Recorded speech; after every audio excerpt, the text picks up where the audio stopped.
One of the most painful moments is when you realize how many customers you've lost. And that's a thing that we can prevent. So here's how to prevent customer churn in e-commerce and retail. The prevention initiatives are addressing these two types of customers, the not to lose customers and the about to dump you ones. The not to lose are good customers that are at the risk zone, while the about to dump you are average customers that are at the risk zones. The difference between them is only the monetary value. Some companies that don't have enough customers prefer to blend them together. Recency is medium, frequency is low to high, and monetary is high for the not to lose customers and low to medium for the about to dump you customers. Let's understand something. At day zero, we need to do acquisition initiatives, right? To have customers coming to buy from us. Then the onboarding phase is when the customers are considering to buy again or not.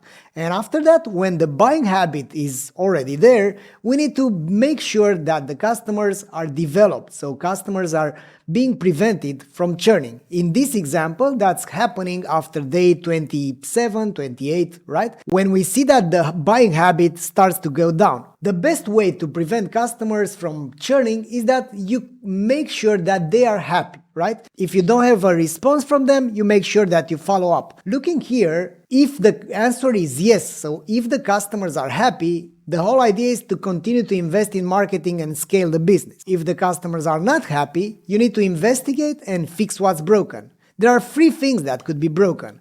What you sell, which is the product, what you do, which is the customer experience, and what you say, which is the marketing. In order to find those things, you have various moments throughout the customer journey. You have the pre-delivery NPS once the customers are placing the order, and if the score is low, the whole idea is to trigger alerts to customer success team for high value customers. And if the score is, let's say, good enough, is more than 7, you don't have to do anything. But here, what you are fixing is the visitor behavior, right? So you are focusing on what's going on the website. Going further, with the post-delivery NPS, you collect the data via email, SMS, and phone calls. If you don't have enough responses, you try to follow up and to add recipients, to add campaigns so that you can get more data. Yeah, the higher the response rate, the better. If the score is very low, so it's below 6 for these high-value customers, the idea is to trigger the alert to the customer success team and to solve this issue as soon as possible. Now, if you have neutrals, the idea is to find what's going on and to improve the NPS by building a list with the top 3 things that you should improve together with the other departments.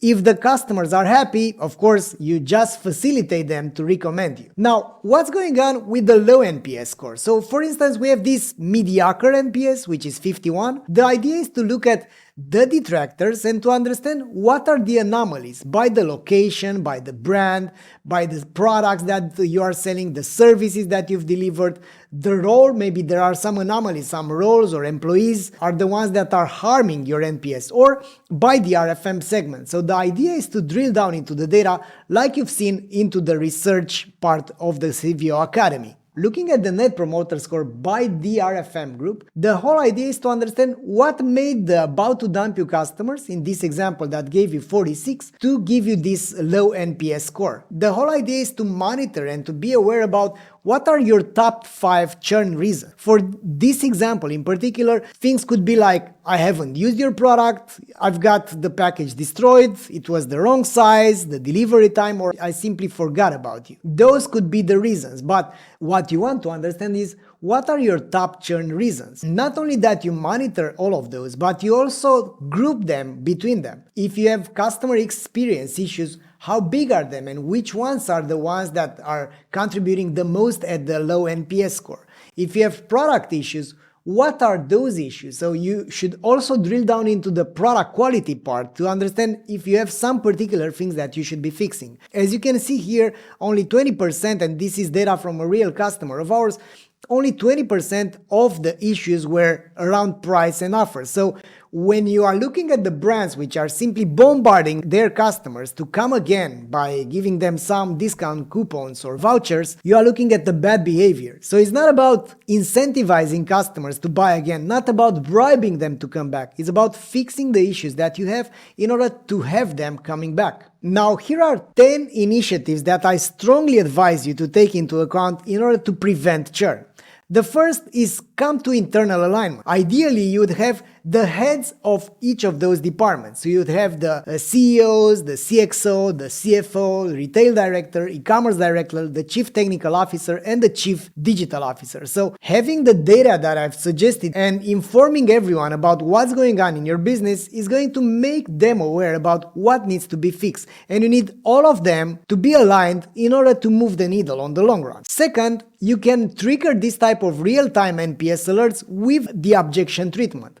The idea is that if you are asking for feedback, you need to make sure that you act on it. So it's pissing everyone off when a company is asking for their opinion and then you suggest something which was affecting you personally as a customer and nothing happens. So if you don't hear from that company, you will be even more pissed off than you've been in the first place. So the chances for you to come back are even lower. And that's why when you are triggering NPS, you also need to set real-time alerts based on the NPS scores and based on the customer value. The higher the value of the customer and the lower the NPS, the more you need to invest and to focus on those type of customers because you don't want to lose them. And that's a part of our OmniConvert Reveal technology, which allows brands to do exactly this. Going further, you need to craft journeys and re-engage customers at the right time. To craft better customer journeys, you need to understand what are the buying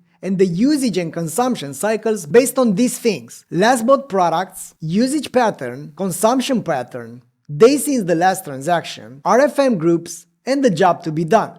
So knowing these type of aspects will allow you to craft relevant customer journeys. But what if you don't know this type of purchase cycles? Then you need to find them out. So you need to find the purchase cycles according to the products that you sell so that you know when to consider a customer in the danger zone. Let's understand how people are buying and using or consuming different products, right? So when we look at the coffee, people are buying it every day and they are consuming it every day. How about shoes? They use it every day, but maybe they buy it every 3 or 6 months. What about the swimming goggles? You buy them every year and you use them every week when you go to the swimming pool. So as you can see, there are different usage and consumption cycles, and in order to understand if the customers are in the danger zone, you need to understand their buying frequency and their usage frequency.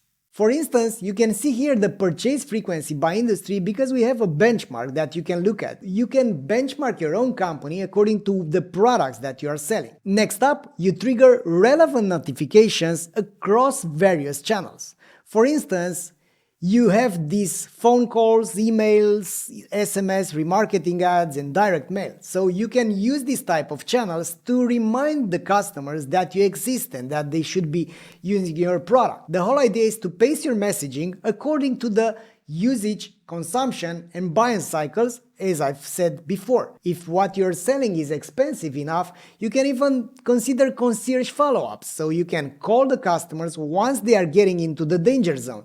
That's particularly important for B2B companies where the lifetime value of a customer is very high. But there are some creative ways that you can do as well. For instance, here's an example from a Belgian company that I admired because they've been very creative at doing this type of concierge follow-ups for their customers. They are from Belgium and they have a lot of French-speaking customers. They are selling vegan food. When you look at the Belgium, the GDP per capita was almost $60,000, but in Madagascar, it was only $1,600 per year. So they've hired 20 people from Madagascar, and that justified following up to all of their customers which were in the danger zone so that they keep them coming and buying from them. Another initiatives would be to leverage the package inserts. Those could be very, very different. For instance, if you are selling online groceries, a cool fridge magnet will be a great reminder, especially if you place your QR code there and you make it very easy for your customers to restock the items that are missing from their fridge. Another initiative could be to create a community for your customers, so that way you can facilitate conversations between them to help sparkle all sorts of discussions and help them make progress with your products.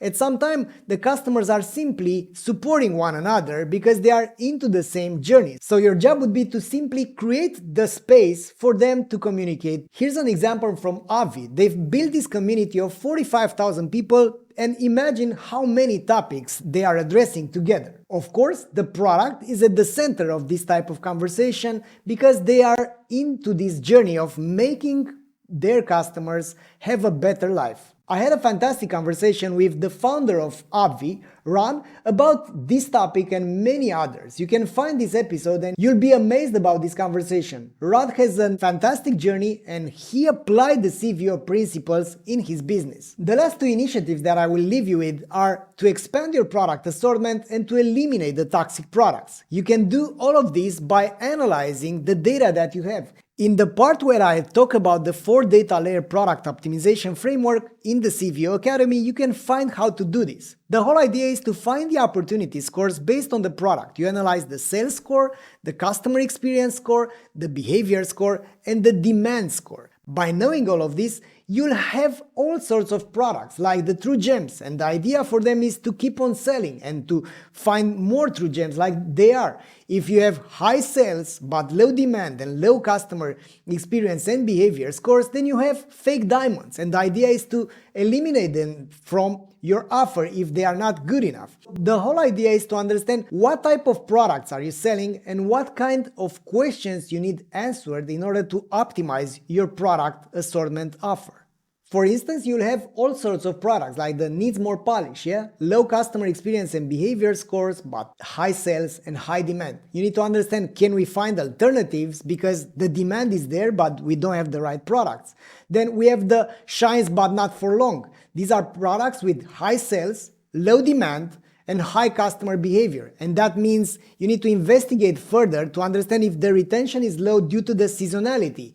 Then you have potential hidden gems. You have low sales, but the demand is high and the customer experience and the behavior is high as well. You need to prioritize them better. So, because if you know that the demand is there, you need to focus on those products. Then there are products with low sales, low demand, but high customer experience and behavior scores. Those are rare but loved products. We need to understand why are those products so recommended if the customers don't come back to buy again. The whole idea with this framework is to understand what kind of products you should be pushing so that you have customers that are not getting into the danger zone and prevent them from churning. That's how you prevent customer churn in e-commerce and retail. And if you want to go more deeper into this topic, then go here, download this post-purchase flow and find out more about it.